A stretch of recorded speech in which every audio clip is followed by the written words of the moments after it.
Om Namo Bhagavate Vasudevaya. Om Namo Bhagavate Vasudevaya.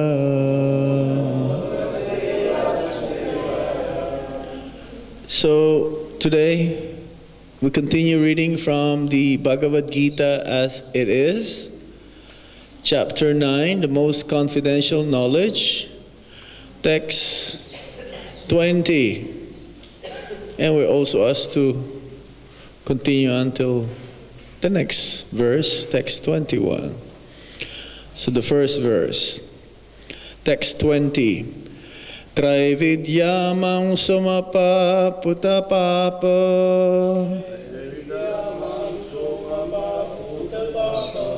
Traividyamam somapa putapapa. Yajnair istasvai gating pratyayante. Yajnair isva swargatim prartayante.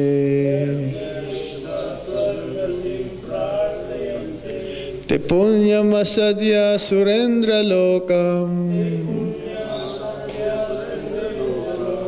Asnanti divyang daivi deva bhogam. Asnanti divyam divideva bhogam. Traividyamam somapa putapapa. Yajnai isvasvai gating praptayante. Te punyam asadya surendra lokam. Asnanti divyam divideva bhogam. Somebody else?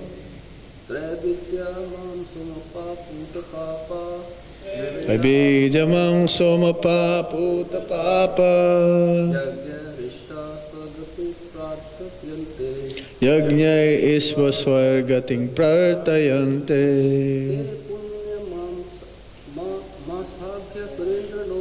Te punyam asadya surendra lokam.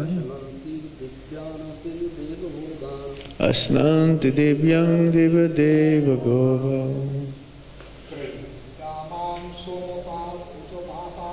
Traividyamam somapa putapapa.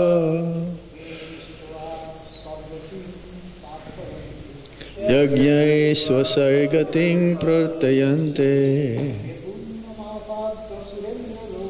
Te punyam asadya surendra lokam. Asnanti divyang divideva bhogam. Mataji's? Traividyamam somapa putapapa. Yajnai swasargating prartayante. Te punyam asadya surendra lokam. Tasyanti divyam deva deva bhogam. Traividya, the knowers of the three Vedas. Mam, me. Somapaha, drinkers of soma juice. Puta, purified. Papa, of sins. Yajnai, with sacrifices. Istva, worshipping. Swagatim, passage to heaven. Prartayante, prayer for. Te, day. Punyam, pious. Asadya, attaining. Sura Indra of Indra, Lokam, the world, Ashnanti, enjoy, Divyan, celestial, Divi, in heaven, Deva Bhogan, the pleasures of the gods. Translation and purport by His Divine Grace Srila Prabhupada. Srila Prabhupada ki jai. Those who study the Vedas and drink the Soma juice, seeking the heavenly planets, worship me indirectly. Purified of sinful reactions, they take birth on the pious heavenly planet of Indra, where they enjoy godly delights. Purport. The word Trividya refers to the three Vedas, Sama, Yajur, and Rig. A Brahmana who has studied these three Vedas is called a Trivedi. Anyone who is very much attached to knowledge derived from these three Vedas is respected in society. Unfortunately, there are many great scholars of the Vedas who do not know the ultimate purport of studying them. Therefore, Krishna herein declares himself to be the ultimate goal for the three Vedas. Actual three Vedas take shelter under the lotus feet of Krishna and engage in pure devotional service to satisfy the Lord. Devotional service begins with the chanting of the Hare Krishna mantra and side by side trying to understand Krishna in truth. Unfortunately, those who are simply official students of the Vedas become more interested in offering sacrifices to the different demigods like Indra and Chandra.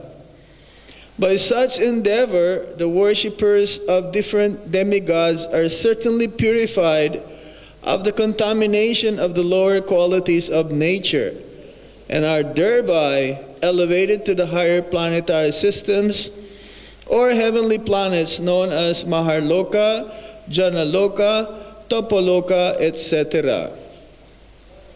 Once situated in those higher planetary systems, one can satisfy his senses hundreds of thousands of times better than on this planet. Trividyamam somapa putapapa yajñar isvasvair gating prartayante. Tat punya te punyam asadya surendra lokam ash nanti dibhyan divideva bhogan.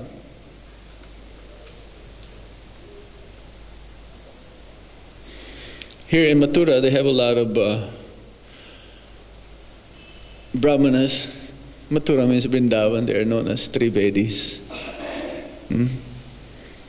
Trivedis means one who knows these three Vedas, Sama, Yajur, and Rig.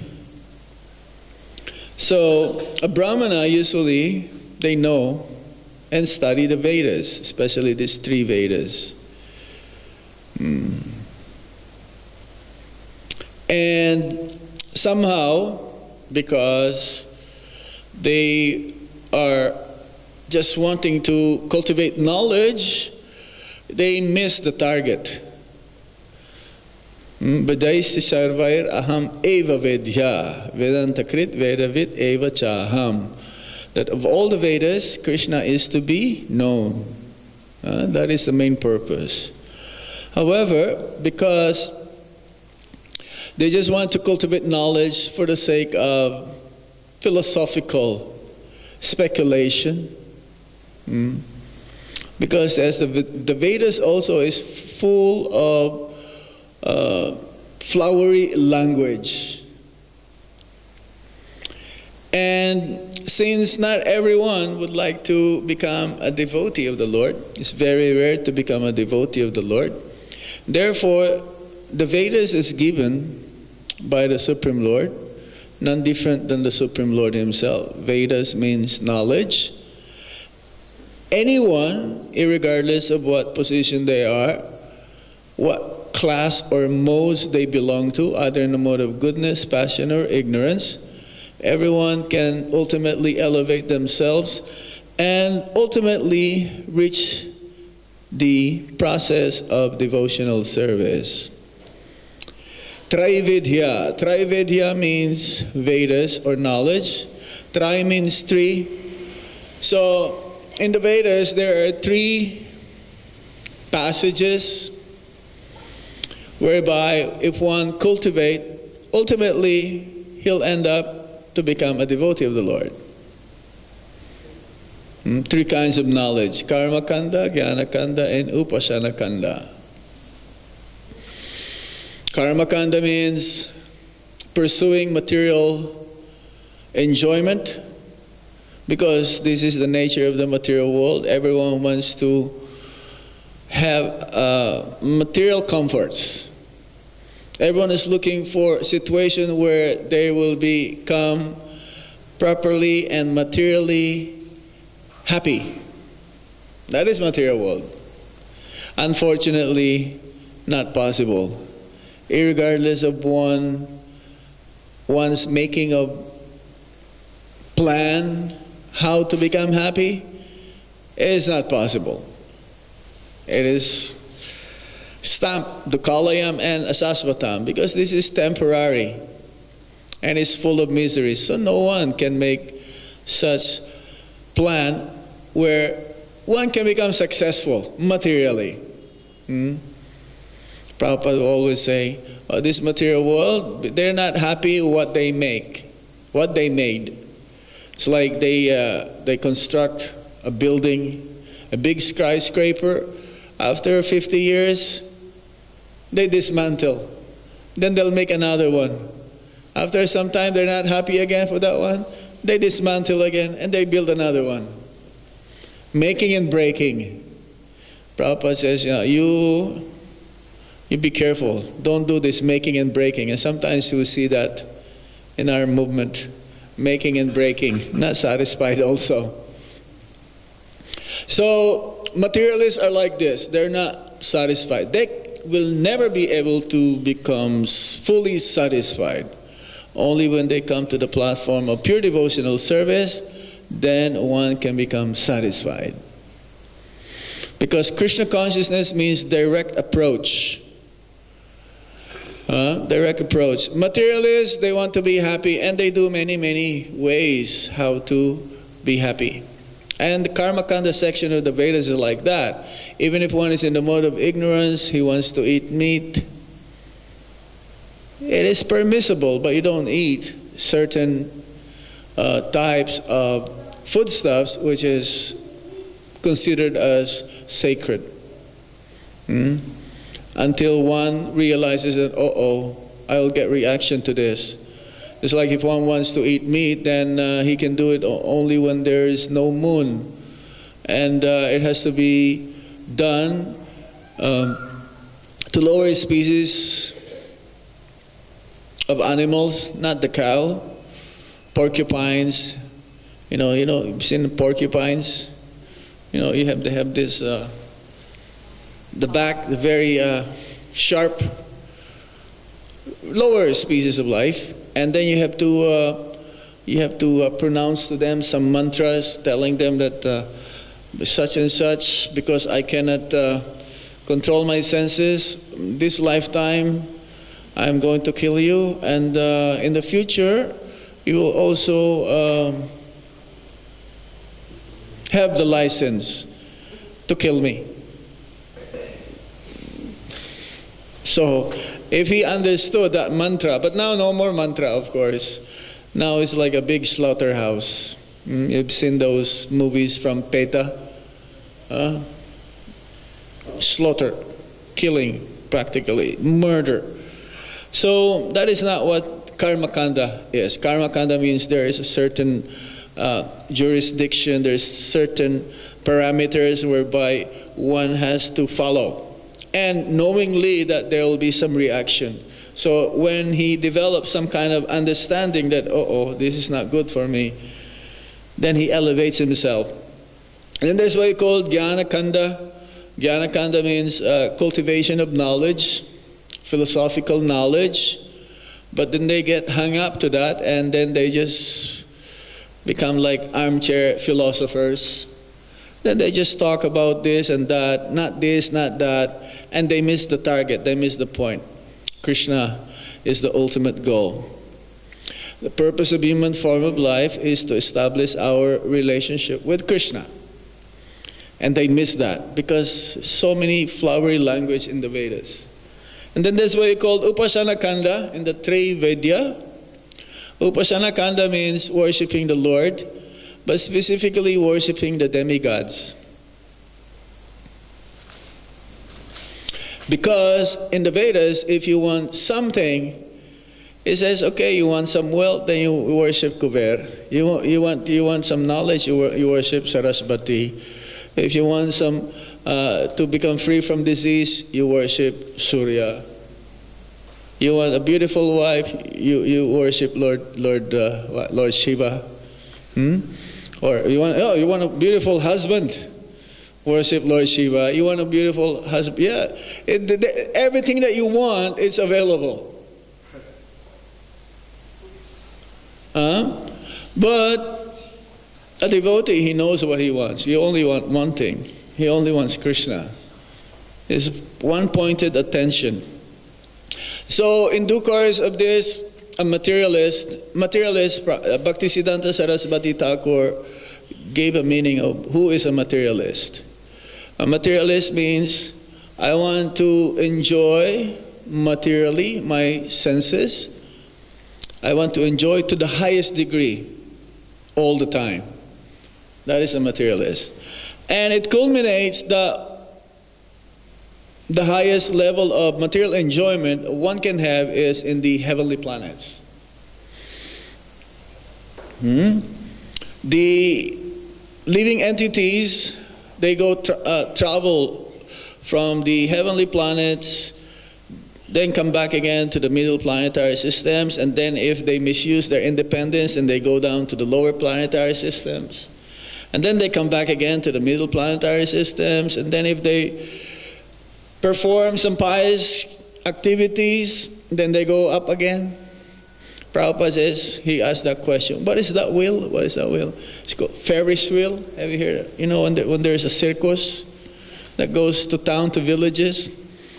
Have you seen those? Even the kids, they have a small Ferris wheel. Very small. But if you go to big cities, they even have a roller coaster. They like that ride. Have you seen the roller coaster? You know what's roller coaster? Do they have that in India also? The ride is very adventurous, very exciting. Everyone would like to ride, and everyone would like to be in the front. Either, you know, they go up, slowly, and then suddenly it'll just go down.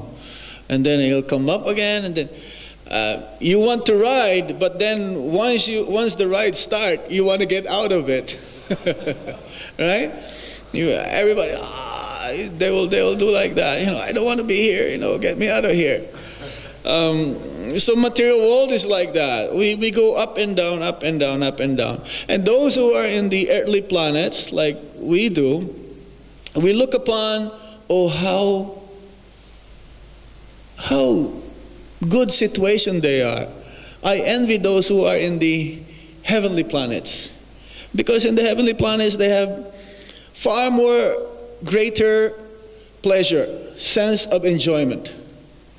Prabhupada mentioned here Soma. Of course, we're going to read that later on, I believe.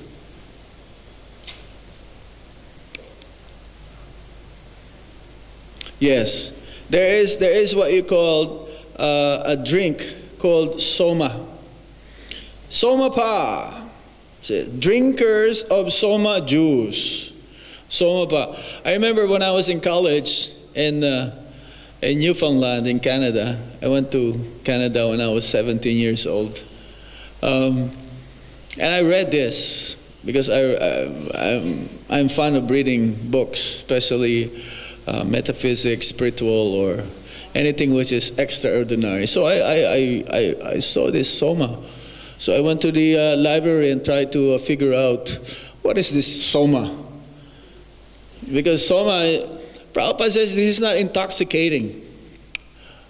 We have a misunderstanding of this, that this is the drink that they have in the celestial sky. That means the heavenly planets. Especially in the moon planet. People, the inhabitants there, they drink this soma ras, soma juice. So I went to a library, and fortunately also I found the H.H.B.A.Janardhan there. So somehow I read the H.H.B.A.Janardhan, and it says there, soma you cannot find anywhere in this earthly planet. The closest that one can get when I did that research is like those kind of a mushroom or some kind of herbs that you can only find in the Himalayas. So we would try, in the earthly planet, we try to imitate that kind of sensation that the soma, these drinkers of soma juice, soma pa, when one drinks this, then the sinful reactions diminishes. When we drink the intoxicating wine or alcohols in the earthly planets, instead of our sinful reactions diminish, our sinful activities increases. Because it's hallucinating, it's intoxicating, but this samaras is not like that. So those who are in the heavenly planets, they look forward to the earthly planets. Because once the pious activities is finished, they have to come down again. Once your karma, once your pious credits, it's like you have a bank account and you keep spending. What's going to happen to your bank account? It replenishes. It'll be finished. It'll go down to zero, and then if you spend too much in a credit card, then you'll go to negative. You're going to work hard to go up to, at least to balance it off. So, for us, the materialists in the earthly planets, they aspire to go to the heavenly planets. And Prabhupada says one time that my disciples, they just want to go to, mostly they just want to go to the heavenly planets, where there is far greater sense enjoyment. The women are far more beautiful. It's what we call the apsaras, society girls. They dress very nicely. They don't grow older practically. No one gets gray hair. No one has to dye their hair there. No one has to have a facelift or makeup. It's natural beauty there. Everything is so opulent. So the early planetary inhabitants, they look forward to go there, but not knowingly that once you get there, you come down again. Because here in the earthly planet is very auspicious, place of auspiciousness. This is the place where we'll be able to understand that there's actually suffering and happiness, so-called happiness, miseries, sad and joy. In the heavenly planets, mostly enjoyment, pleasure. So you lose the sight of where are you heading to. In the early planets, then you may think, uh-oh, what is my future? What's going to happen to me tomorrow? A very sensible person, he will think about this. So that is the Traivedya, the Vedas, the three knowledge. And then Prabhupada mentions here,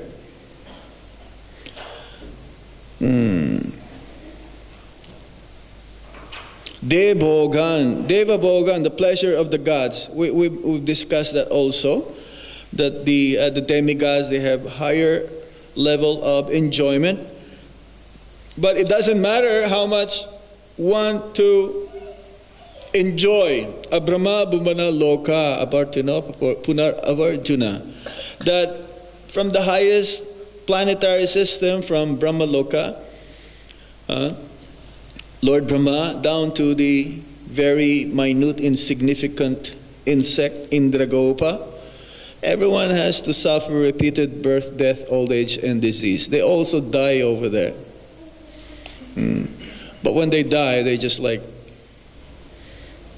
that. Once they're finished, they just collapse, or there's no such thing as getting old. So, but one has to die, and then, therefore, they must come down again to these earthly planets. And then one has to want to come to the point. It's like it says in the one of the Puranas, the inhabitants of Jagannath Puri. All the inhabitants of Jagannath Puri, they have four-arm form. And the demigods, they're the only ones who can see that they all have four-arm form, because they're all servants and devotees of Lord Jagannath. So, once situated in those higher planetary systems, one can satisfy his senses hundreds and thousands of times better than on this planet, but soon also it'll be finished and one has to come down again. This is what the message here.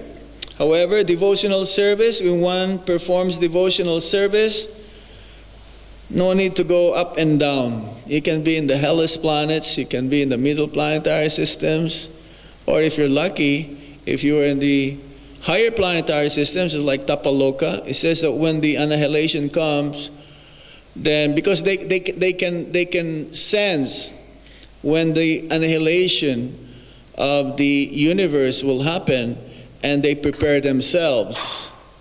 They become a little bit serious that the inhabitants there, once they become perfect, they'll go back home, back to Godhead. Now, one cannot go to the heavenly planets if you have a lot of sins. One cannot go higher and higher, going to this higher heavenly planets if you are sinful. The lesser one has sins, then you elevate yourself going up and up and up. The demons, they cannot go there, but sometimes, often, we've heard this. There are many demons there also. There's always a fight between demigods and demons, but they're special demons. They're not like demons we have here in the material earthly planet.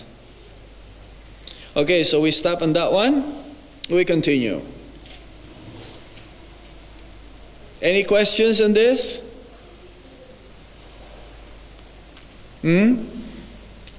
Yes, sir.